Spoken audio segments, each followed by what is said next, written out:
It's a beautiful night, isn't it?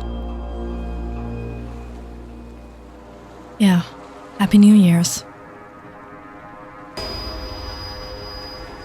What's a New Year's night without some thrill? What?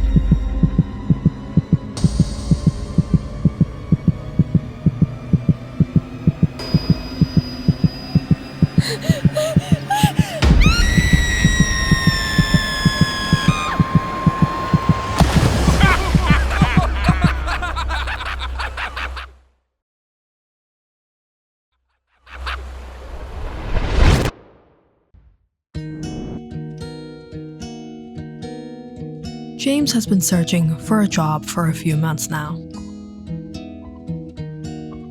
But all summer long, there were no replies from any of the places he had given interviews. Come the start of winter, James was hopeless. Without a choice, he started working at a small shop. While the pay wasn't any good, nor was there any future career here, the manager and his co-workers were all cool. You guys got any plans for the New Year's? Nope. Nothing. Gonna sleep in. Come on. The holidays only come around once a year. You guys gotta enjoy. I was planning a trip to the ski resort upstate. If you guys pitch in, we could all go. So the 5 of them and Mr. White all pitched in $100 for the trip that weekend. The resort was 3 hours away, nestled in the mountainside. The only way to get there was an old suspension bridge that stretched across the long, deep valley. They had 2 cars. James, Maria, and Ethan drove one. And Mr. White, Alan, and John were driving the other, leaving right after work. By the time everyone reached the suspension bridge, it was around 10 p.m.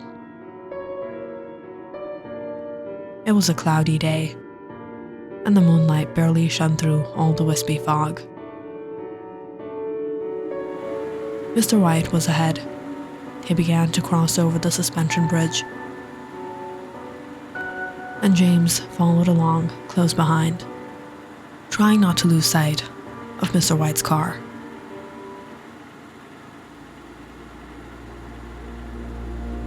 Suddenly, by the time they all reached the center of the bridge, Mr. White stopped. Why did he stop? Did the car break down?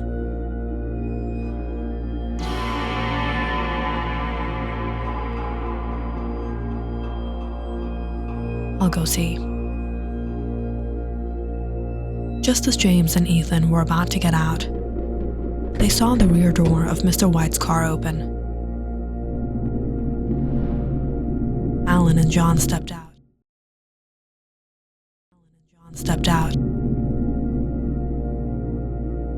What's up, man? What happened? All of a sudden, Alan and John began yelling. As if they had gone mad. What is going on? Before they could understand anything, John and Alan ran to the side of the bridge and threw themselves over the guardrail. No! No!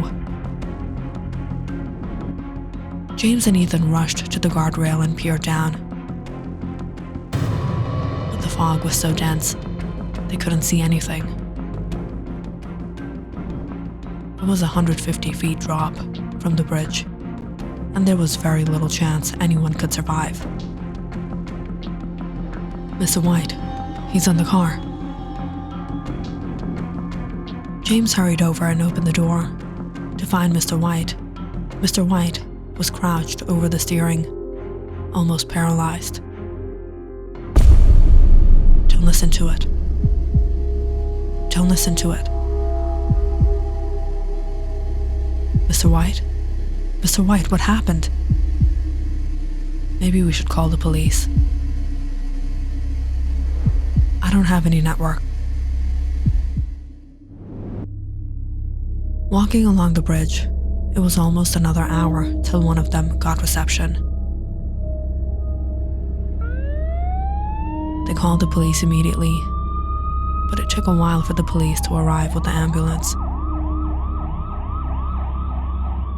With the help of a few of the paramedics, they were able to get Mr. White out of the car. James and Ethan could hear his knuckles snapping as the team pried his hands off the steering wheel. Don't listen to it. Don't listen to it. Later that night, the bodies of the two other men were fished out of the river. What happened here? We don't know. We were going to the resort. Our manager was driving the car ahead of us. He suddenly stopped the car. We saw the others get out and jump off the bridge. No one could shed any light on the puzzling incident. There was only one way to know. Mr. White.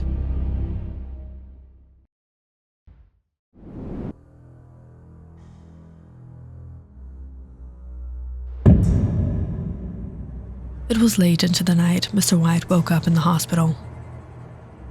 He looked devastated, pale white as the police questioned him.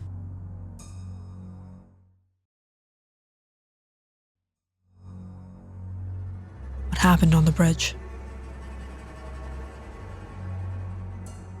We were driving across the suspension bridge. It was foggy. We couldn't see more than a few feet ahead.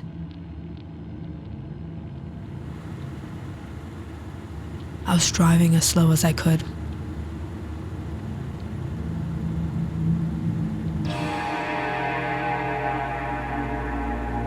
When I saw a woman walk out of the fog,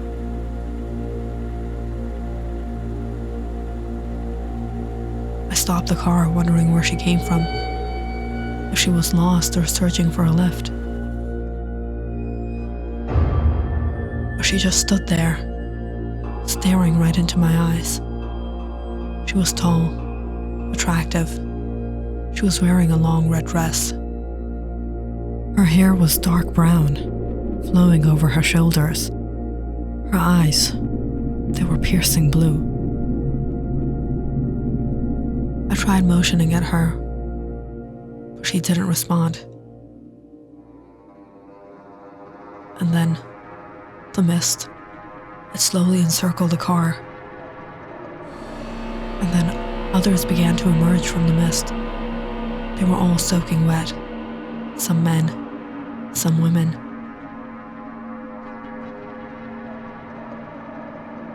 When they passed the woman in red and came towards the car, I realized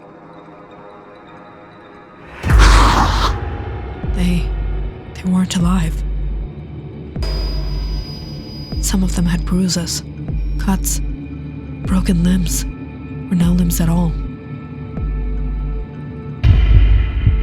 I was frightened. I immediately locked the doors and windows of the car.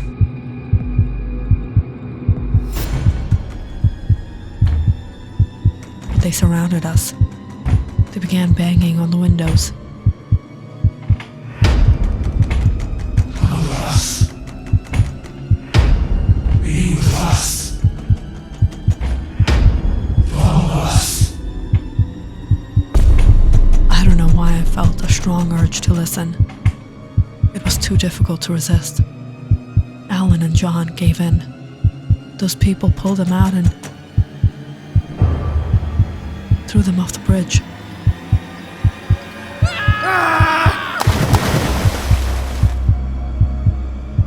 I don't know how I fought the urge. I gripped onto the steering, afraid for my life.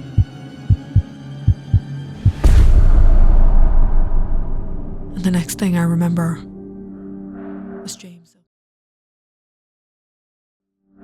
James opening the door.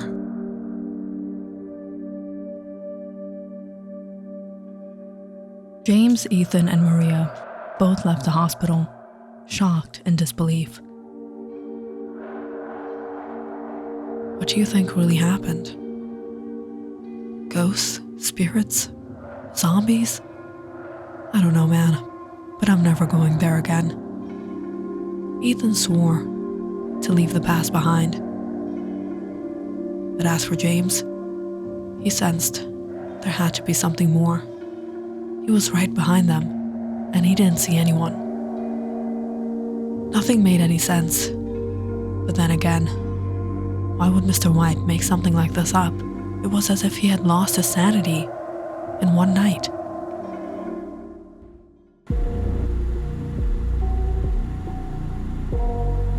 Searching for answers, James decided to go back to the bridge that weekend. To his luck, the skies were clear.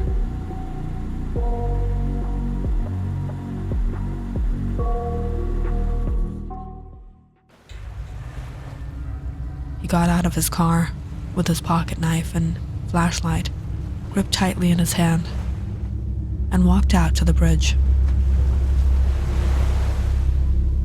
He had walked quite a distance, and he could see the end of the bridge from where he was standing. He looked around. No one was there. No woman. No other people. Peeked over the guardrail. All he could see was the pitch black water flowing under the bridge.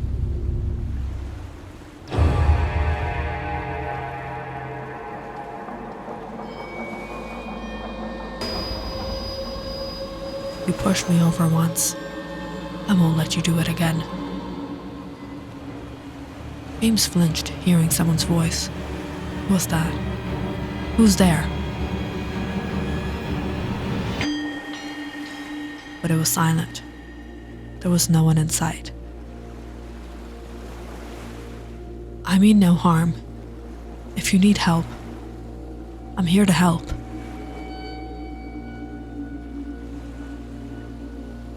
What am I saying? There's no one here. James walked on the bridge for some time longer. Finally, he decided to head back home. He took a last glance back and opened his car door.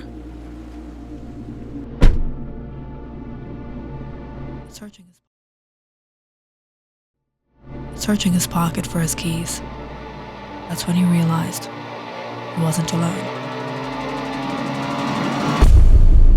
He turned his head in fear, his eyes bigger than ever, staring at the woman in red behind him.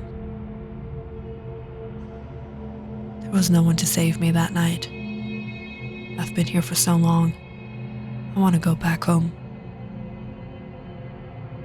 Trying to keep his cool, James sat properly and closed the car door. Was this real? Who are you? Olivia Wilson. James couldn't understand what he was looking at. She looked exactly like the woman Mr. White had described. That way. The woman pointed to the road ahead, and James began driving. After about a 30-minute drive, the woman asked James to stop the car.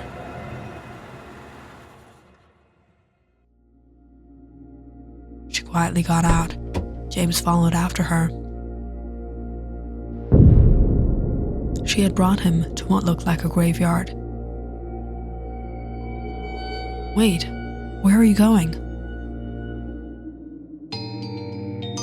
I'm finally going to rest in peace. Thank you for bringing me home.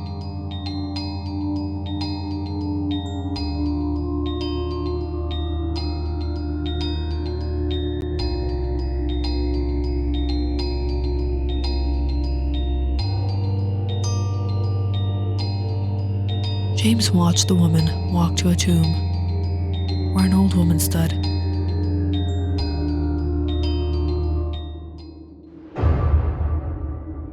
He was stunned to see the tombstone engraved, Olivia Wilson.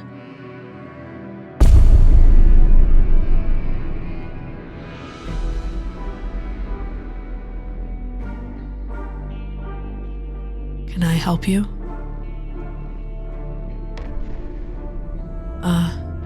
No. I should be getting home. James was about to leave when he saw the old woman begin to weep by her grave. If you don't mind me asking, do you know this person, Olivia Wilson? She was my daughter. She was such a brilliant mind. A chemistry professor at the Wellington University. I regret letting her go that night. I dressed her myself in the most beautiful red dress. She was supposed to attend an award ceremony at the university. They all envied her.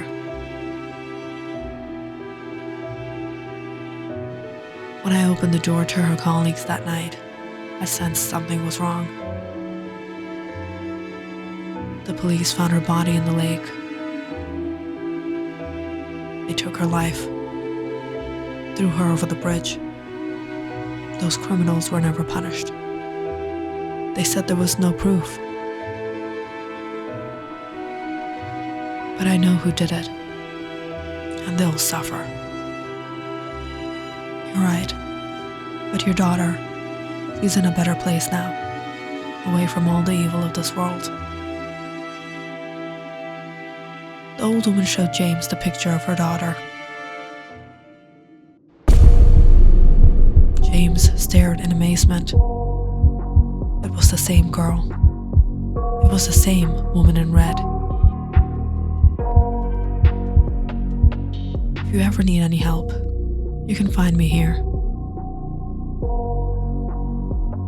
Did I really see her spirit?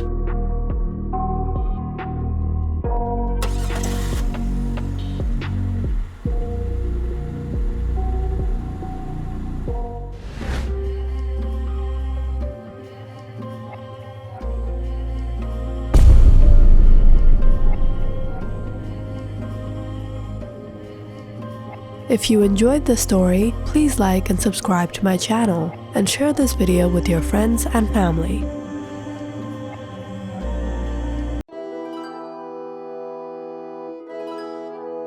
Come on, Jerry. You have to do it. But what if I get caught? Your parents are leaving town for a whole weekend. Nobody's gonna know. But how would they know? But they're not gonna know. Fine. It was the summer after graduation, and Kevin and Monica finally managed to talk their friend, Jerry, into hosting a party at his place while his parents were out of town. Jerry, he's a geek and totally soft-hearted. A bit too soft. Mushy would be the right word.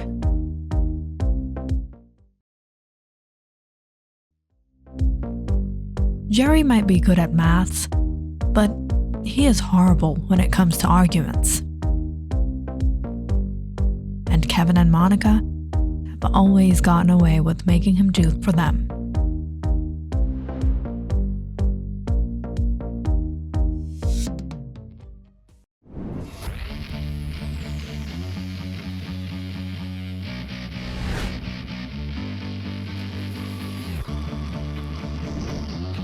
I thought you said it was gonna be a few friends from school. Who knew they were gonna bring plus ones? More like plus a bus.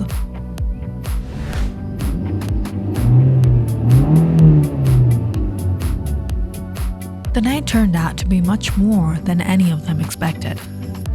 In fact, Kevin, Monica, and Jerry weren't even sure they knew everyone. Nonetheless, they all managed to talk Jerry into whatever they wanted. Hey Larry, take out the foosball table, man. It's Jerry. Whatever. And my dad is gonna kill me if there's a scratch on that thing. Don't worry, we got you.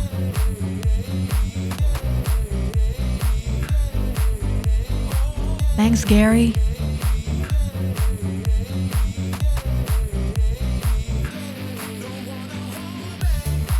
Everyone was enjoying themselves, listening to music, munching on snacks, fooling around.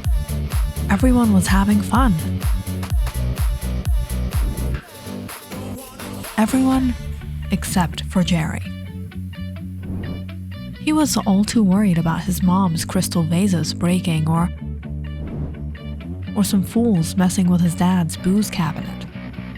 If anything was out of place, Jerry knew for sure his parents would be enraged, and he would have to hear a lot more than just a simple scolding. Monica and Kevin grabbed a soda and sat down on the living room couch with Jerry, who was anxiously watching everyone in the room. Fun party, huh? I have to give you credit, Jerry. Yeah, Jerry would agree. Look who's here.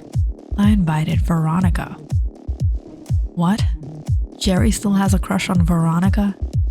Dude, it's time you get over her, man. Are you guys here just to get on my nerves? Dude, don't look at us like that. Look over there across the room. Who's that Veronica's hanging out with?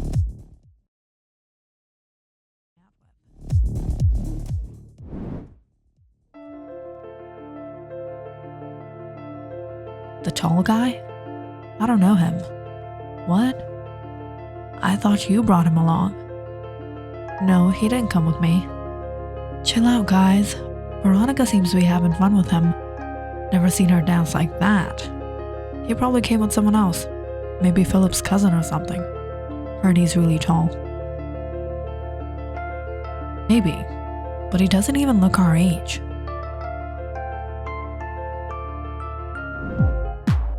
Just then, a couple of friends started climbing the table. Jerry jumped up at once. Hey, not on the table. Come on everyone, quiet down. And easy on the drinks. We don't need people hurting themselves. The night was going by great. Everything was running smooth. People having fun and Jerry cleaning after people. It was about 10 when Monica patted Jerry on the shoulder, who was brooming up some squished pizza from the carpet. Jerry turned around and saw Kevin following after her, both looking worried. Hey, where were you guys? I thought you went out. Can you give me a hand with this? Jerry, did you see Veronica? I can't seem to spot her. Jerry looked around the room. Did she go home? No, man. She's not picking up my call. Jerry called out to the crowd. Hey, has anyone seen Veronica? Nope. Did she go home? I saw her talking with some guy. Maybe she went out with him. Monica gasped. Monica quickly scanned the crowd. She spotted the tall guy just as he was heading out the door. Hey, you. Wait, where are you going?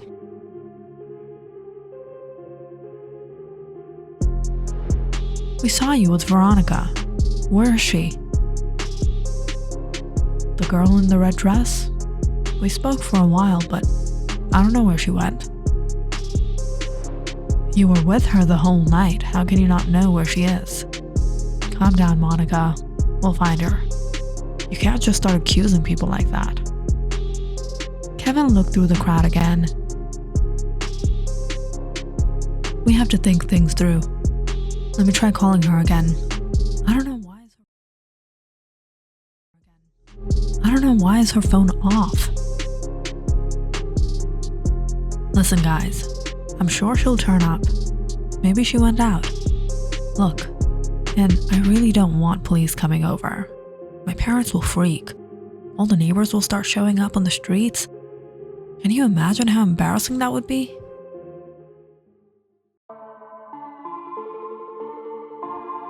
Everyone started to leave, realizing something wasn't quite right.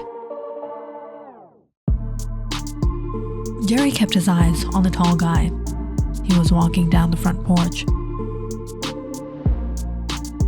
He grabbed Kevin and ran out the door. Come on, let's follow him.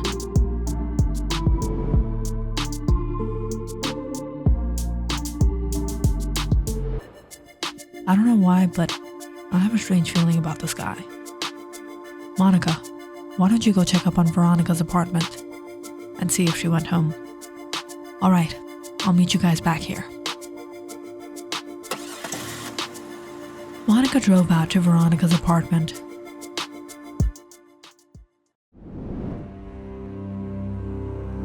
While Kevin and Jerry sneakily followed the guy. Jerry was shocked to discover that he lived a few houses down across the street.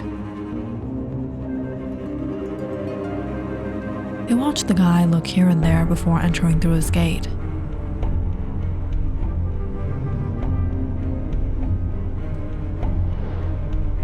Why is he going to the back of the house instead of the front door? Strange.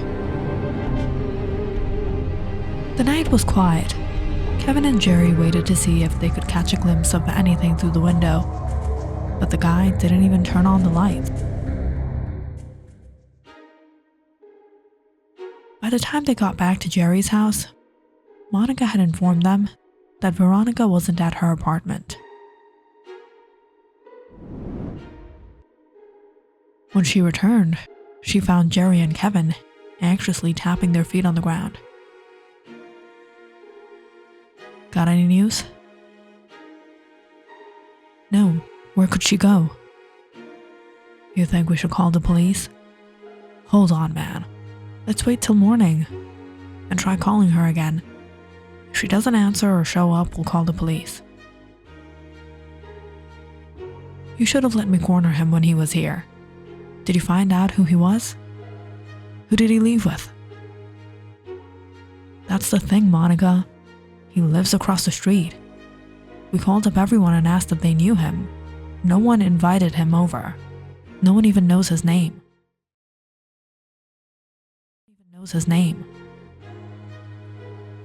You mean a stranger got in the house and was right in front of our eyes and we didn't know the whole time? There's no doubt it was him. By the next morning, Veronica didn't show up, and the friends called the police, informing them about everything that happened, and about the tall guy that entered into their house uninvited. The police immediately went to the house across the street. They spoke to him and asked him whether he was at the party and who invited him there. Officer, the truth of the matter is, I went there uninvited, but I didn't really have any intention other than having a little fun. I'm new to the neighborhood. My name is Sterling Cullen. I saw there was a party going on across the street. I was bored and lonely. It was a silly thing to do, but I thought I would drop by for 30 minutes, make a new friend. Talk about coincidence. We have to search your property. Search my property? I'm sorry, officer. I wasn't responsible for whatever happened, and I won't allow you to do any such thing unless you bring a warrant. The police had no choice but to leave that day.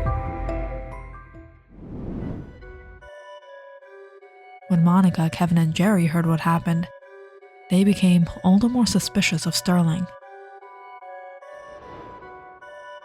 Monica was enraged. She stormed across the street and called him out of his house. Sterling was shocked to see Monica pointing her finger at him in front of everyone. "I know it was you. Hand her over, you creep. You think you can get away with this? We saw you.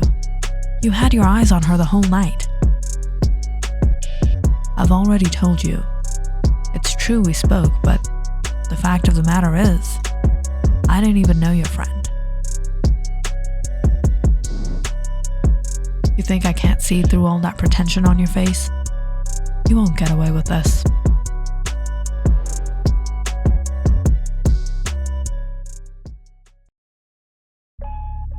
Later that night, the three friends went to spy on Sterling. They were sure that he was hiding something.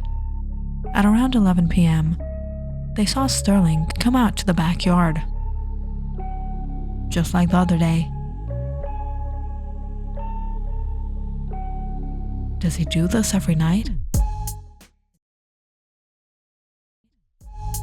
Is he hiding something in the backyard? Kevin took his chances and sneaked to the backyard, peering over the fence. To his surprise, there was nothing. He couldn't even spot Sterling. Where did he go? If he could go back inside using the back door, why would he leave the house using the side door? Nothing made sense. There was something fishy about this guy.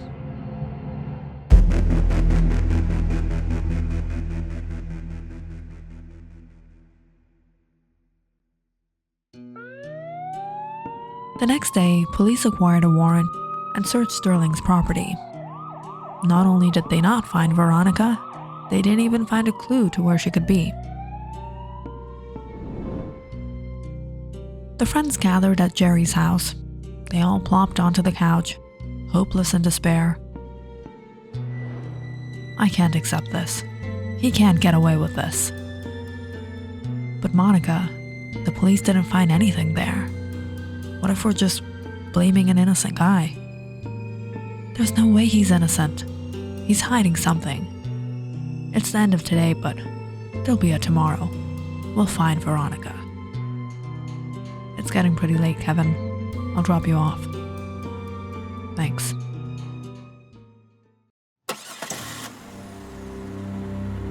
Jerry bid farewell to his buddies.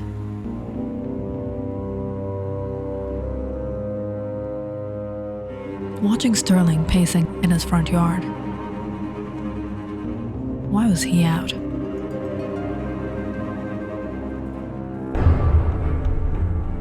Suddenly, the two exchanged a fierce look.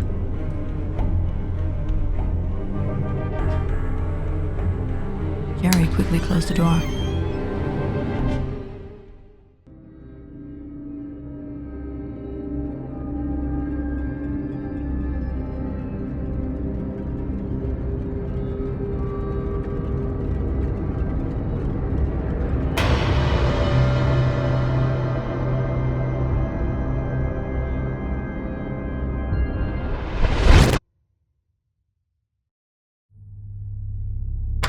Jerry secured his deadbolt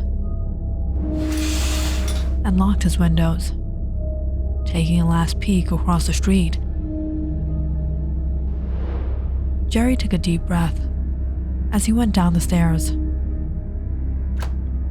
and cracked the basement door open.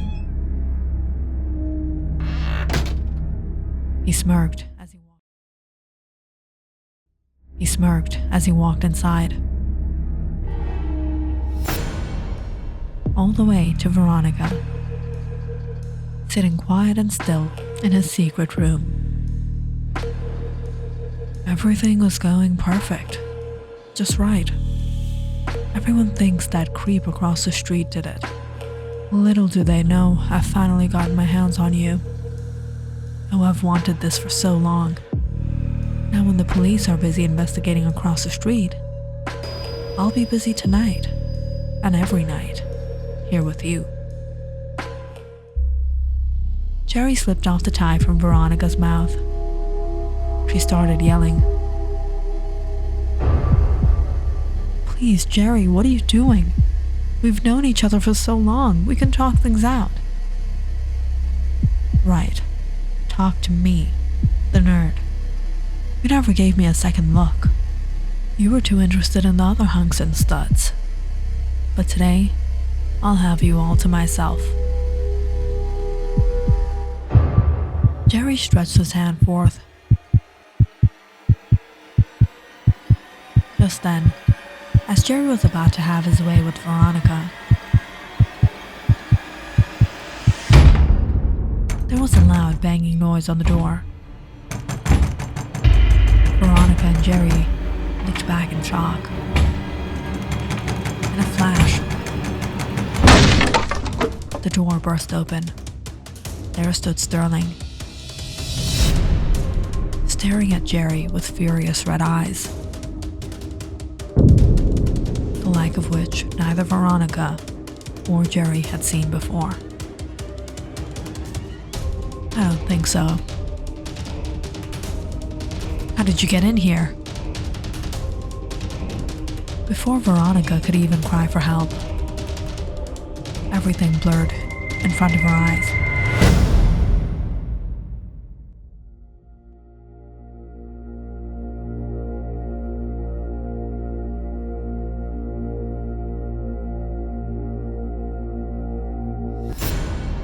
She was horrified to see Jerry laying lifeless on the floor, his neck cracked, 2 pierced holes in his throat and his neck.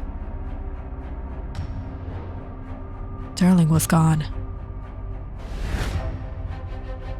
Veronica ran out and called the police. They arrived in moments and took Jerry away. How did you escape?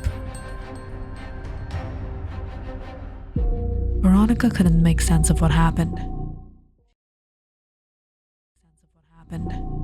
She knew who saved her, but she didn't know what he was. Maybe she could keep a little secret. She owed him. I fell unconscious. I don't know how it happened, but I'll always be grateful to whoever or whatever freed me. When I woke up, I found Jerry in that state.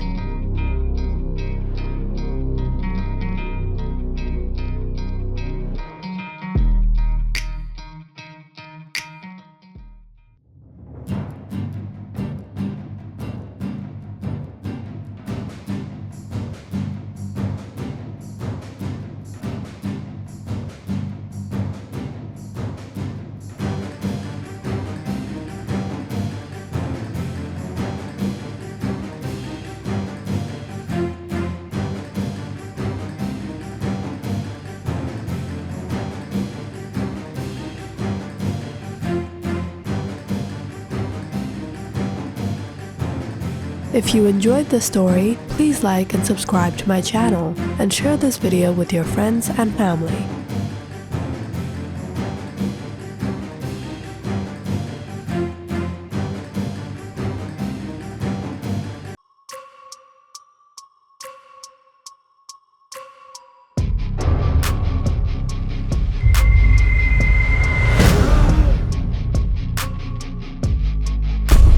Anyone else?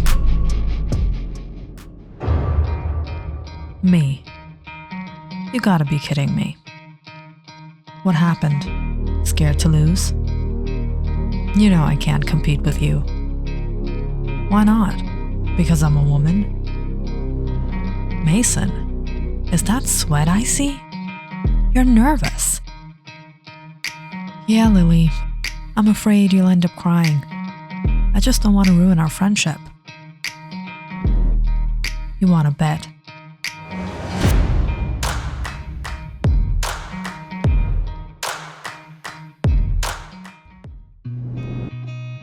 This is Mason, 22 years old, college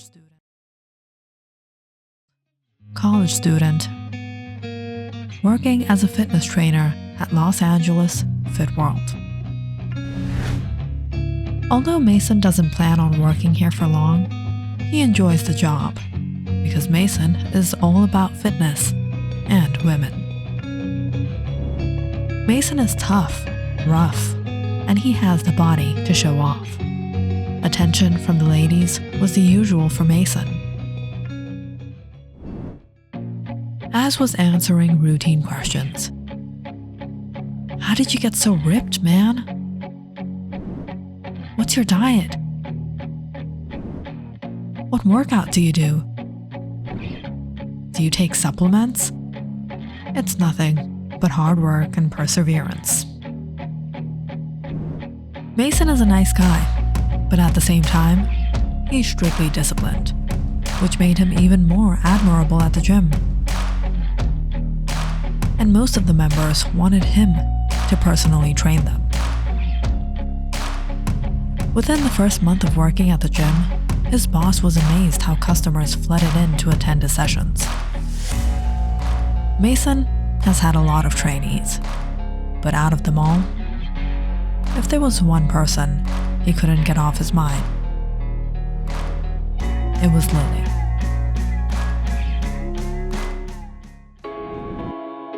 Lily is a freshman in college. She's young and attractive, but the most outstanding of her features is how strong she is.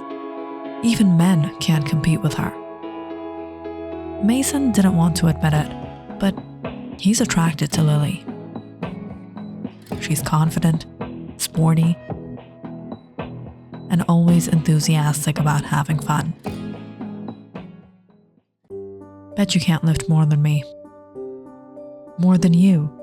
Have you seen yourself? Excuse me? Alright, fine. Let's see it fair and square.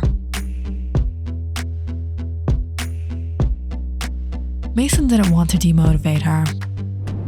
He intentionally put on a struggle and lifted the 80-pound barbell.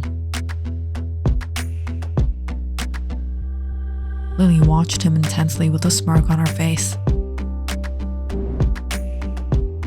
Mason dropped it down and ushered Lily forward.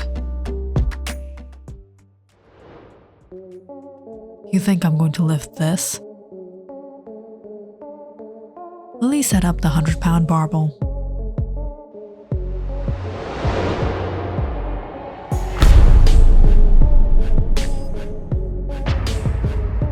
Mason was amazed when she lifted the barbell as if it were a feather. You win, Lily. No, I can't take all the credit. You think I didn't realize you were putting up an act? Even so, 100 pounds? Impressive. How did you do it? Is it genetics or what? Lily laughed.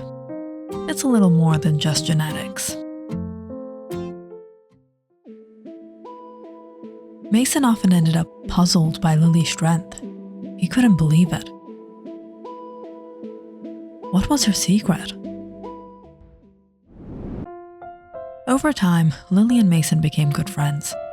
They started meeting outside the gym, sometimes for a cup of coffee or lunch at the cafe. And before they knew it, they were dating. And a year in, they moved in together. Their relationship was going strong. But then, Lily suddenly fell sick. Mason, I'm not feeling so good. Don't worry, a little chicken soup and you'll be better.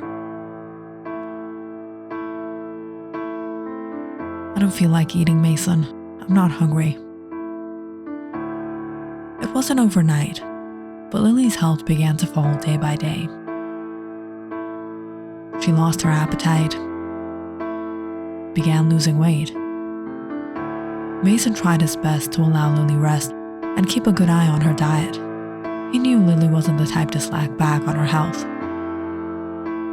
But for some reason, she continued to lose weight. Lily wasn't like her previous self anymore. She was having difficulty lifting 50 pounds.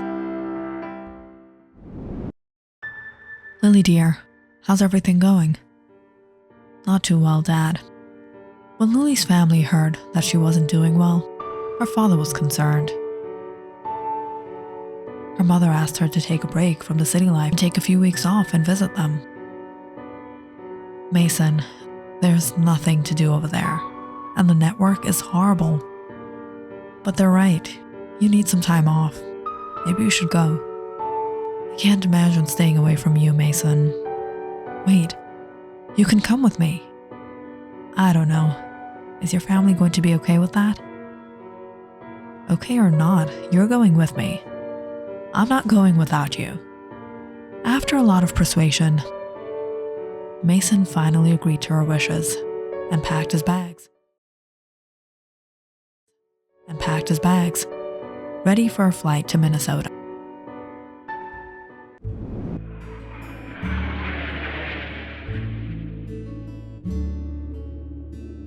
They stepped out into the fresh, cool air in the small mountain town.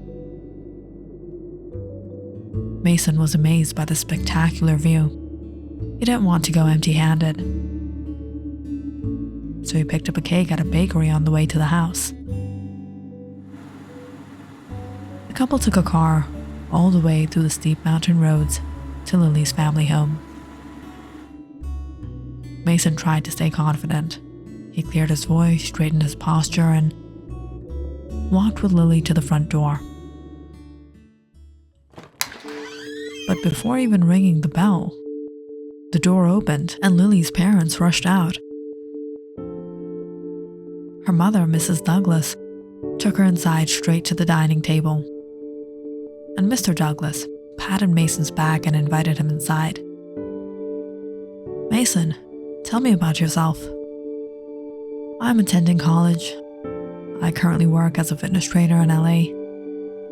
Nice. So you'd be up for a challenge with the old man, won't you? Mason awkwardly looked at Lily, giggling behind her father. Beware before you accept the challenge. You'll be up for a shock. Just then, the bell rang. Mrs. Douglas opened the door to a tall, broad, and heavy man. Who's this? This is my boyfriend, Andy. Andy, Lily's younger brother. He was only 16, but despite his looks, he was rather shy and quiet. Mason brought the most beautiful cake. Let's enjoy, everyone. There was no way Mason could deny how hospitable and welcoming Lily's family had been. Over the week, all Mason had experienced was kind gestures of love from them. Mrs. Douglas was always ready with delicious food on the table. Her dishes were amazing, but Mason enjoyed her desserts a bit more than the large meals. The Douglases enjoyed eating buffalo. Mason found it a bit tough to chew, but he realized it was no wonder the whole family was so ripped. Protein-rich buffalo meat out in the mountains year-round. How about an arm wrestle, Mr. Douglas? Arm wrestle? Are you sure you want to lose? Perhaps this time, things will be a little different. I like your confidence, young man. Let's go for it.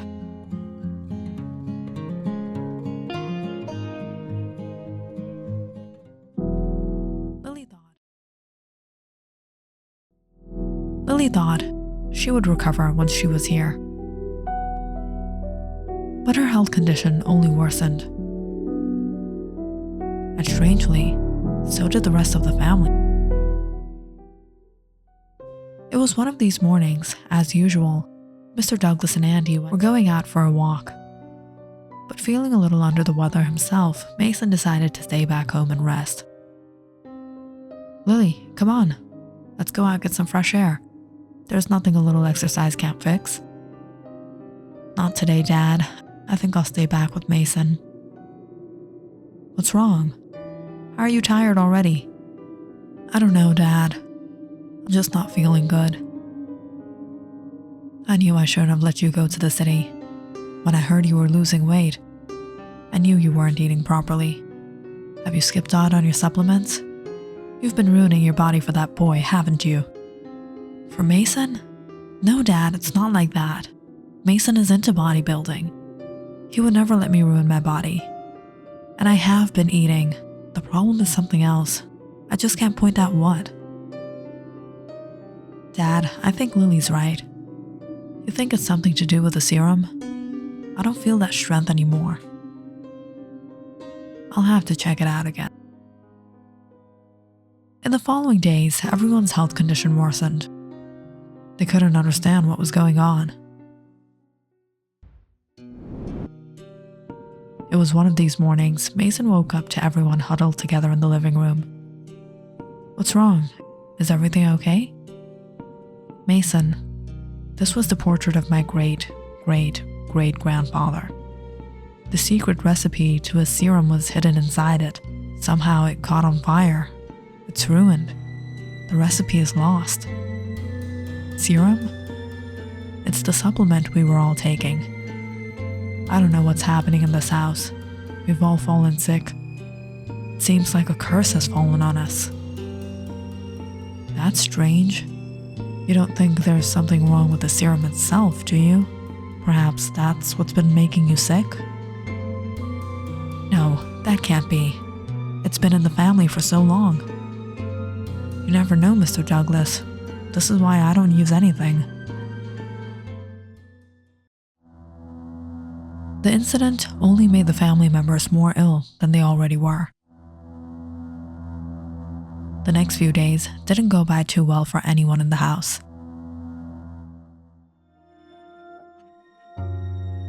Soon, the time came for Mason and Lily to return home.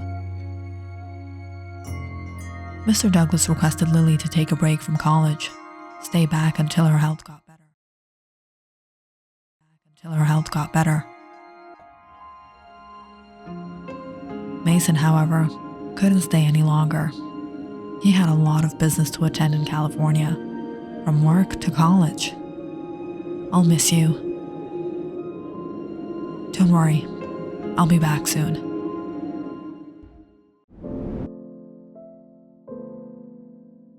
Mason is moving out of his apartment and renting a small studio. He doesn't need the extra space anymore. The long-distance relationship just didn't work out, and he and Lily broke up. Mason is a little heartbroken, but the exchange he made was totally worth it.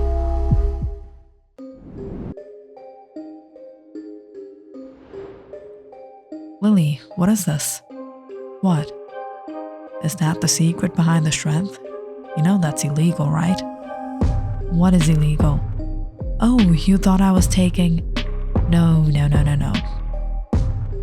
You can't fool me anymore, Lily. You've been caught red-handed. This isn't what you think it is. Do you think I'm crazy? But you could call this a special family recipe. Oh, really? What is it? My whole family is into wrestling and bodybuilding. It's run in the family for generations. As a matter of fact, we can trace it back to a century. And this is a special serum that was invented by my great-great-great-grandfather. He was known to be a fierce wrestler, and this was his little secret. He made this all-natural solution with exotic vegetables and herbs to boost his strength. And the recipe's been passed down since. No one in the family knows the secret formula except for my dad. We take it once a month, and it works miracles. Trust me. You can try it out if you want. Interesting, but no thanks. I'd rather stay away from that hocus pocus. Mason knew real strength when he saw it. And the first time he met Lily at the gym, he knew there was something going on. He suspected Lily must have been using something. And his suspicion was proven correct when Lily told him about the secret serum that was passed down in her family. And dating Lily was the only way to get closer to that secret. The only reason Lily wasn't feeling well was because Mason had been mixing his little secret in her food.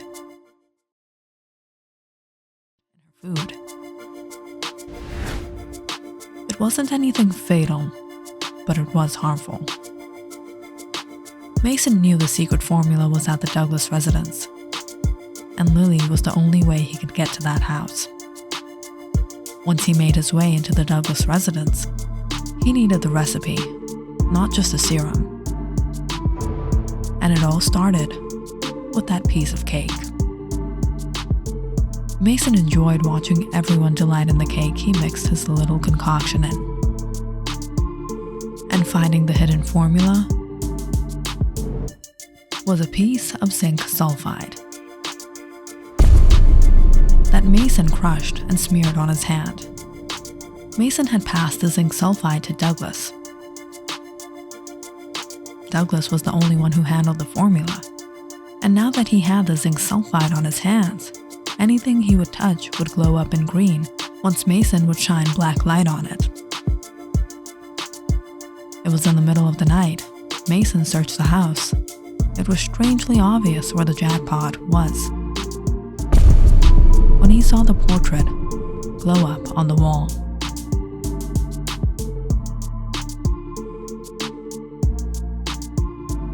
He flipped it over, and there it was, the secret serum. Mason took what he needed, but the most important step of all, he made sure to erase all ways for the Douglas to recreate the serum again. He set the portrait on fire. Mason wanted it all for himself.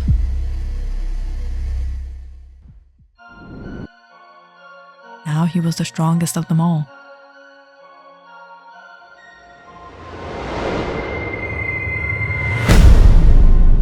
Mason was amazed at the wonders the serum could do to human strength. He was experiencing it himself. This is unbelievable. How can you do this? You're like Superman. Hard work and perseverance.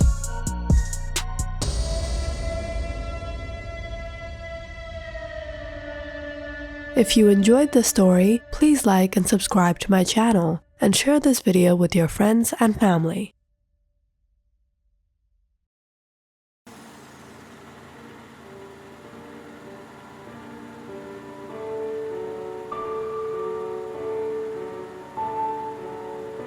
The haunted graveyard. Spooky, I guess. Claire drove her car down the road across from the town graveyard. It was a cold winter night. All the houses had their lights off, their curtains drawn. The occasional charm out on the porch to ward off evil spirits. People avoided this road at all costs, especially at this time. Apparently, all sorts of strange things happened here after nightfall. Spirits of the deceased roamed the graveyard. But the rumors never bothered Claire. She didn't believe in the supernatural.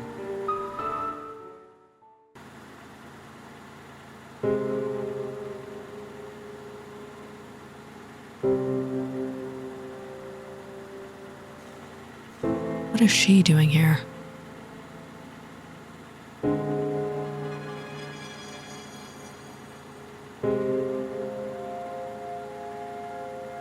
Is she asking for a lift? Claire stopped the car and decided to offer the girl a ride. There might not have been any ghosts here, but it was still dangerous in the middle of the night.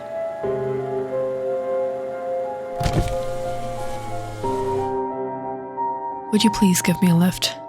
It's getting late and the person I was waiting for hasn't shown up. Sure, come in. The young woman walked around the car and took her seat next to Claire.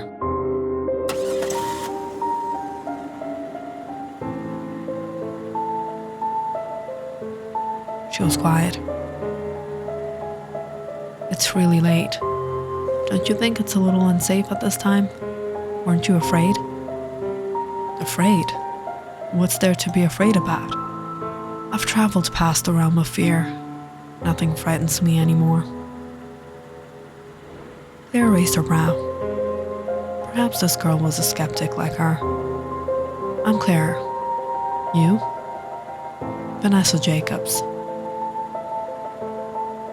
The name seemed familiar to Claire. Had she seen her somewhere before? So where will I drop you? I'll let you know. After a distance of heading straight down the road, Claire broke the silence and asked, "So what brought you here in the middle of the night, at the graveyard?" I was hoping my family members would visit me, but they haven't visited me in a while, so I thought I would visit them. I'm so sorry to hear that. Sorry about what? Your loss. Oh no, my family members haven't passed away. It was me. They used to visit me here every day before, sometimes even my friends. What do you mean? You'll find my tombstone in the graveyard. What? Just then, Claire remembered where she had heard the name before. There was a very well-known author in this area named Vanessa Jacobs. She was in her 20s when she suddenly went missing from town. After a thorough investigation, the authorities said she simply vanished. They remembered the grand funeral and memorial held at the same graveyard for Vanessa Jacobs. The streets were flooded. But was this the same Vanessa? Claire doubted it. What, trying to scare me? You want me to believe you're dead? I'm surprised you didn't recognize me by my name. I guess you don't watch the news. They all say Vanessa Jacobs went missing a year ago. They don't know what really happened. I was never gone. I'll have it my way this time. Oh really? What's that, Miss Vanessa Vengeance? I relived that horrible night at every moment. I was new to this neighborhood, searching for an apartment. Didn't know my way around town, didn't have any friends. And that night, my phone ran out of charge. I was lost and helpless. There wasn't anything I could do but wait for someone to drive by and show me some mercy. It was a young man and his friends who were driving down this very road. I mistook them as gentlemen and got in the car thinking they would drop me home safe and sound. They took advantage of my helplessness and then hid my body in the woods. What did they think? I wouldn't return? I've been waiting. I know they'll come here, and they'll regret offering me a ride this time.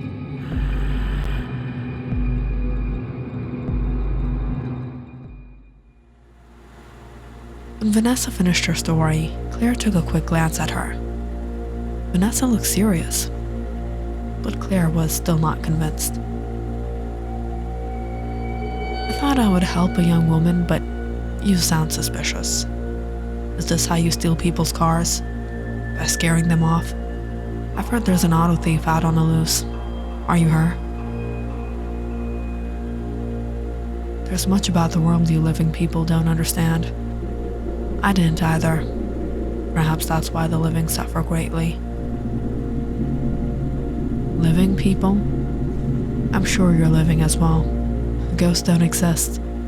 How much longer are you going to pull this act? Claire gave a friendly tap on Vanessa's hand, but as soon as she got a touch of Vanessa's skin, she was thundered. Vanessa was icy cold. Vanessa noticed that Claire seemed a little taken aback at her touch. She said, "It's funny, all people in this area talk about me. but you choose not to believe me when I'm sitting right in front of you. There's a world beyond the one you see.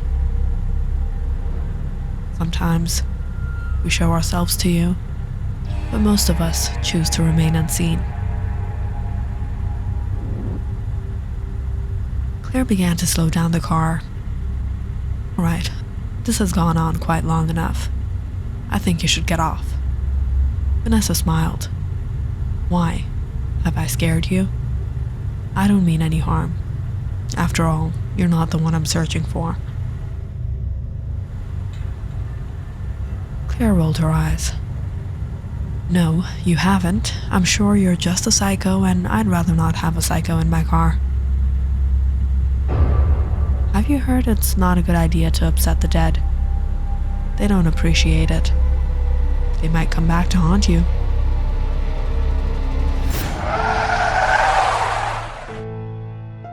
Claire pressed the brakes hard. All right, get out. Vanessa suddenly broke into a frivolous laughter. Okay, you got me. I'm not a spook. Claire furrowed her brows and looked at Vanessa sternly. Oh really? I couldn't even tell. Vanessa reached out her hands and said, I'm Monica Phillips. I'm an actor, and you were just part of a hidden horror TV show. You see this locket I'm wearing? Had a special hidden camera inside. I hope you didn't mind. I was trying to scare you. It was a prank. Then what about Vanessa Jacobs? That was a setup. It was all part of the show. The producer of the show had arranged a false funeral and publicized the death of a fictional character, Vanessa Jacobs, about a year ago. He also spread some rumors around the area, all to create fear for this hidden camera show. Looks like it worked. Claire was quiet. Monica felt a little awkward, but to lighten the mood, she said, Usually everyone I try to scare falls for the prank, but you're one brave woman. Tell me, didn't you feel the creeps for even a second of this ride? Down this quiet road from the graveyard? I already told you. Ghosts don't exist. I was sure you weren't a ghost. From the very start. And there's a reason behind it. What does exist are creatures. Creatures of the unseen.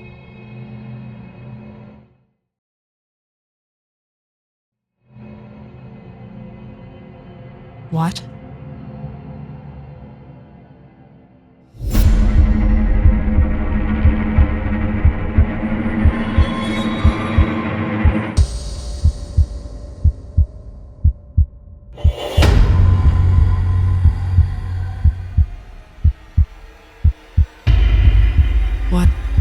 What are you? Claire chuckled as she began driving again. Now look who's scared. Monica fumbled with her seatbelt and unlocked the speeding car. She tumbled onto the road and injured her forehead. At least she made it out. She stood up and watched the car drive off in the distance. Within minutes, her crew reached her and stopped the van. They all ran out, and Monica's director got hold of her. What happened? We were following you. Why did you jump out of the car? Monica rushed to the van as she took off her locket. We have to check the footage. The cast got into the van and played the footage. But it seemed to be ruined. The producer banged on the seat. What is this, Monica? What a loss. Is this what I've invested my money on? But it was just then. The director went unconscious. Get some water. What happened to him?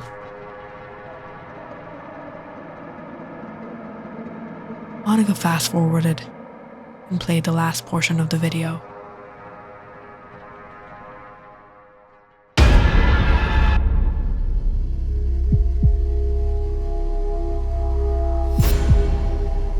But was she?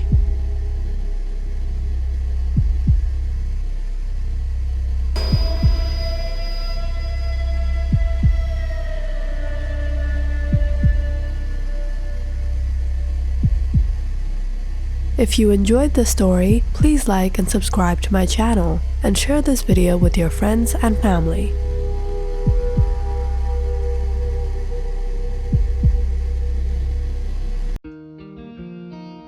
Hi, I'm Jenny.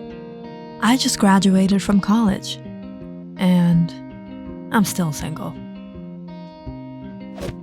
My mom keeps telling me it's time for me to get married, settle down, have 100 kids, you know, that kind of stuff. Jenny, I can't keep paying your bills for you. You need to move out. But Mom... I assured her it was only a matter of time till I find the right person, but I knew that wasn't true. But come on, I rarely had time when I was in college, and after getting this new job, it's been all about work and home and nothing in between. I haven't been on a real date in years. But all my friends are married, and most of them actually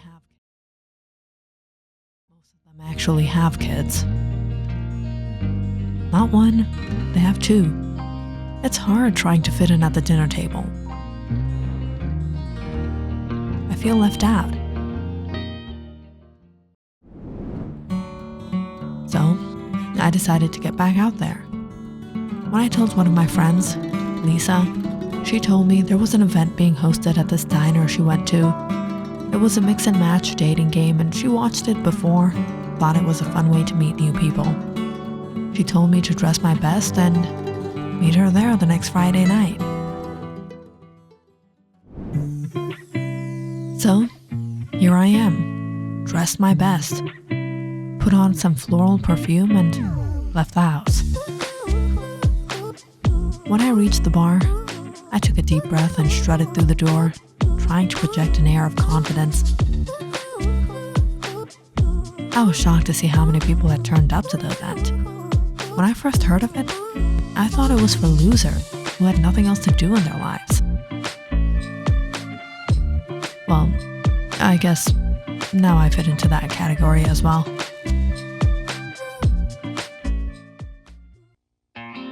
Alright, ladies and gentlemen, crazy date night is about to begin. All the women will take a seat at the tables and the men will go around and speak with each woman for 3 minutes. When the buzzer sounds, the men will switch to the next table. I counted all the contestants. They numbered 10 women and 11 men, but none of them seemed to be my type. Lisa, I think I'll sit behind. No way, we're gonna have fun tonight.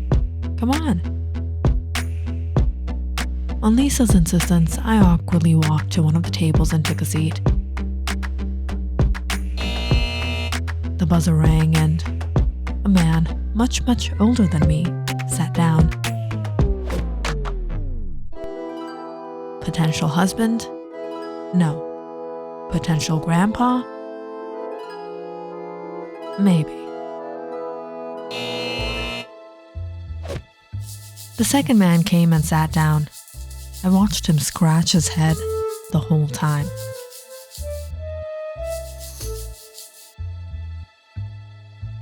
And just when he was about to get up,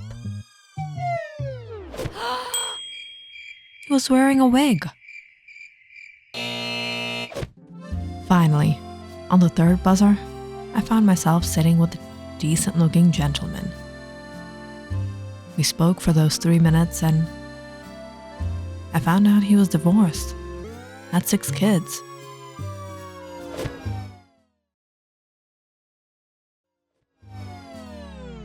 Pass. The fourth man came and sat down.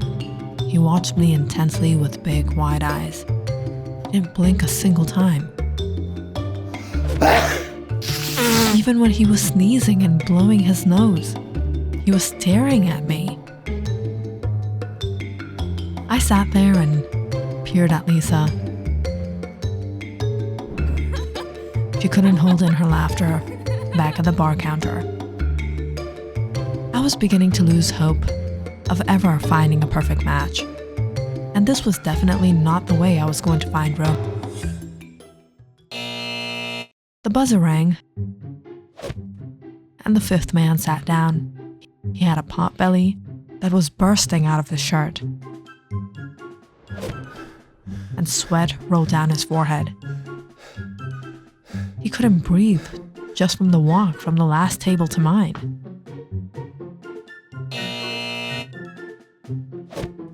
The sixth man just sat there without saying a word.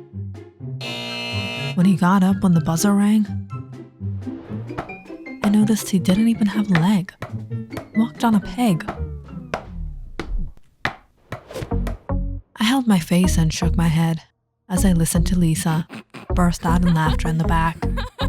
She was definitely going to pay for this.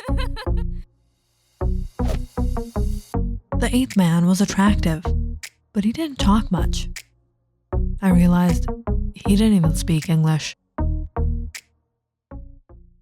The ninth caught my attention. He came. He had come wearing a nice suit. His hair was brushed back. I thought I found the right match, just until the buzzer rang, and he got up. He walked to the next table as I watched him wearing shorts with his suit.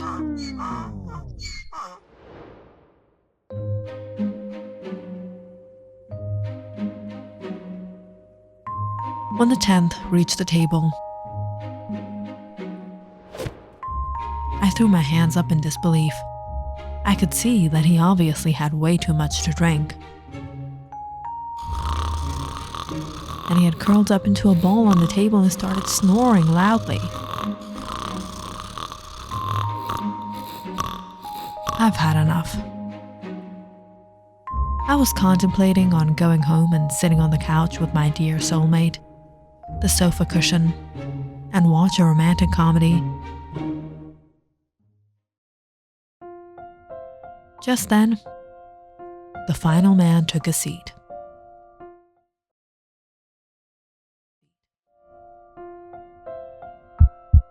I don't know if it was a sheer coincidence, but he was the most handsome man I'd ever seen.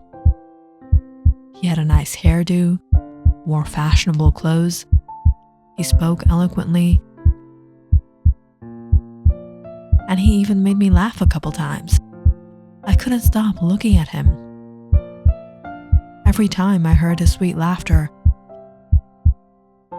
he gave the nicest smile and shined his pearly whites. His name was Man. Superman. Just kidding. His name was Liam, and he was just a few years older than I was. He was tall and fit, and I could guarantee that his charming smile could make any girl fall for him. I wondered to myself, how is it that a perfect man like him is still single? We ended up talking until near midnight, when the bar was about to close. He asked for my number, and we arranged to go on a date the next evening.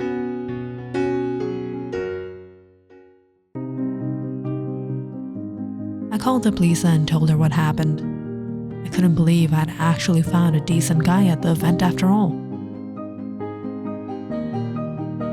And the rest was history. The first few dates went very well, and we started dating regularly. Over the week, our relationship progressed pretty quickly. It all seemed as if we were made for each other. And after about 8 months, he proposed to me. And of course, I had to say yes.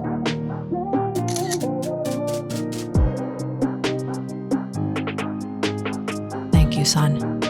Thank you. I've been trying to get rid of her since she turned 18. Mom! After the wedding, I moved out of my apartment and began moving all my things into his. Where am I supposed to keep all my old books? I have like 10 boxes filled. Liam laughed as he picked up one of the boxes. Relax. I'll take them down to the basement tomorrow while you're at work. The next few months of our marriage went by in bliss. We never grew tired of each other and we cherished every moment we were together.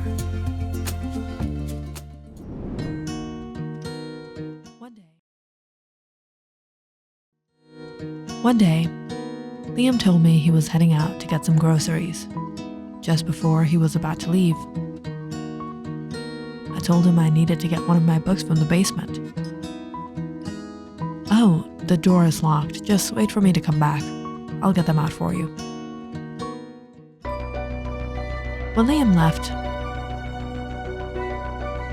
I became a little curious. I noticed he always came up with some excuse or the other when I spoke about the basement. Every night, right before he went to bed, and early in the morning, for just a few minutes, and he would be back. Over the days, I started to wonder if he had a pet down there that he was giving food, or worse, was there someone else in the basement? It was early one of these mornings that I found my bed empty. I searched the house and heard a noise coming from the basement. I walked down the narrow stairs and found the door creaked open. As I slightly opened the door and caught a whiff of something, it smelled nice. I walked in and found Liam standing there. Shocked, he said, "What are you doing here?" As my eyes fell on Liam, I held my head and fell to my knees. What have I done?